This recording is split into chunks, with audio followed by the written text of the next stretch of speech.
Abdallah Sheikh Maxamed Daahir allaha u naxariistay waxa uu ahaa 27 jir baa uu ahaa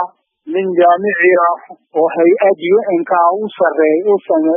ka shaqeeya ayaa uu ahaa ninka kalena Faisal baa la yiraahdaa isaguna da'ahaas u ahaa laba nin oo aad iyo aad u firfircoon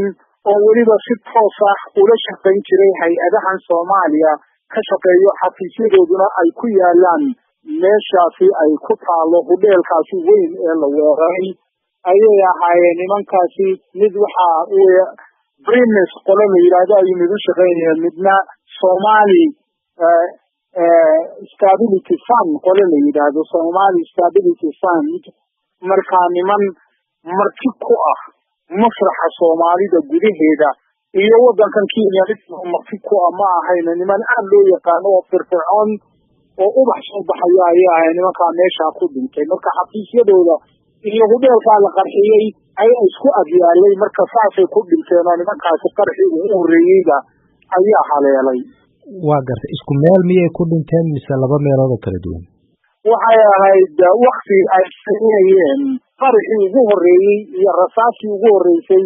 baa labada wiiliyaga oo qado meel u fadhiyo ayaa haleelay wiil aan anigu dhalay waxa uu ahaa raggii xafiiska isaguna ku jiray laakiin isagaaba soo wacay markii qaraxu uu dhacayo iyo waxba dhacay aad dhibkaas jira uu ka baxay oo nabad ilaahay uu ka badbaadiyay ninka laakiin kuma cawaysanayo oo isaga badbaadadiisa waxaan ka calool xumahay meesha ay wiilashaasi ku dhinteen dhibaatada xoogga ay ka dhacday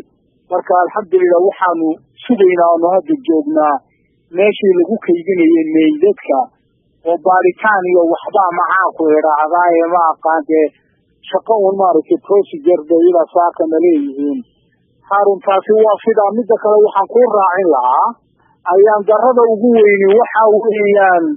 islaamkii ama muslimnimadii baa si kale adduunkan reer galbeedka u macneeyay oo waxaa lagu arkayaa terrorist inaad tahay marka adigii oo victim ah ayaa isla markaana aad tahay suspect waa sidaa tahayo marna waxaa tahay victim marna waxaa tahay suspect oo ah adigii baa lagu tuunsan yahay marka xitaa haysashada hadda shirkiina laga haysto oo meydadka iyagiina la siin layahay waxaanu u arkaynaa inay tahay weli baaritaan inuu ku socdo oo ay tuunsan yihiin bambalaha wiilashu armay qayb ka yihiin hawlaha qayb laakiin fursad baanu siinaynaa dawladda iyo ciidamada maxaa ku yiraahdaa baaritaanka waday intaba waxba kama qabno laakiin naguma habboonayn in nala tuhumo annaga oo nala wada laayay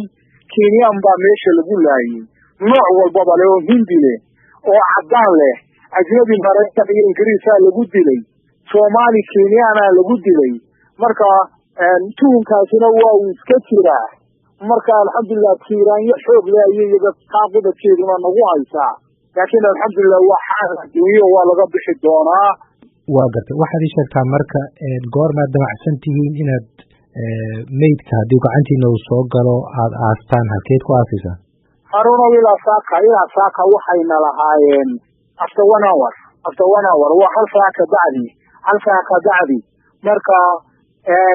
alxamdulillah waxaan isleeyahay hadda duhur waan dhaafay waxaan isleeyahay malaha casar baan ku tukan doonaa haddaan ilaahay laga waayin marka alxamdulillah waan sugaynaa waxaan ugu leeyahay procedure يعني ما أعرف النظام بالوافقينيا مركا الحمد لله النظام كاس على وافقينيا بيليه وحان سنين إلى حكومة إن نلوفة صحوة بالنفس ونوى 5 ساعة صوصنا مركا تيرانيا ده وحان لو ذادية في أويضا لو ذادية Somali bay maqlayso oo dhan baa la wadaadaya tiiraanyada iyo caloosnimada iyo dhibaatada nagu dhacday noo soo duceeyay ilaahayna noo soo bariya inaynan mar dambe nagu soo laaban waxaan oo kale insha Allah Soomaalida dhan baa u ducaynaa inuu masiibada Ilaahay ka kor qaado waxaad ii sheegtaa mid kamid ah wiilasha dhintay Cabdalle wiilkaaga ayay xidid ahaayeen bal wax yar iga sheekaytaas Cabdalle Allah u naxariistay waxa uu xidid la ahaa wiilkayga marka dee musiibadaas iska dhacday isaguna wiil yar oo dhalinyaro u ahaa uu guursaday laakiin weli cadeer muu helin nin wuxuu ahaa family dhan qoys dhan yani maaragtay isagu u taagan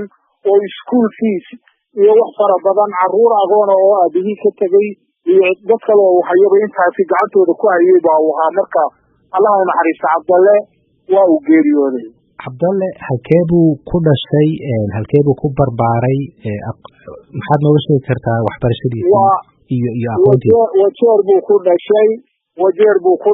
Wajeer buu ku ku barbaaray, Wajeer buu wax ku bartay, markii dambena jaamicadan Nairobi ayuu ka baxay. marka alxamdulillah kolley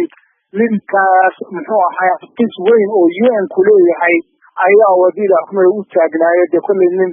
ilaa Soomaaliya Muqdisho ilaa maxaa ku yiraahdaa Puntland ilaa maxaa ku yiraahdaa Jubaland meel walba tago oo hay'adahaasi maxaa ku yiraahdaa hay'ad weyn oo Adam Smith la yiraahdo ayuu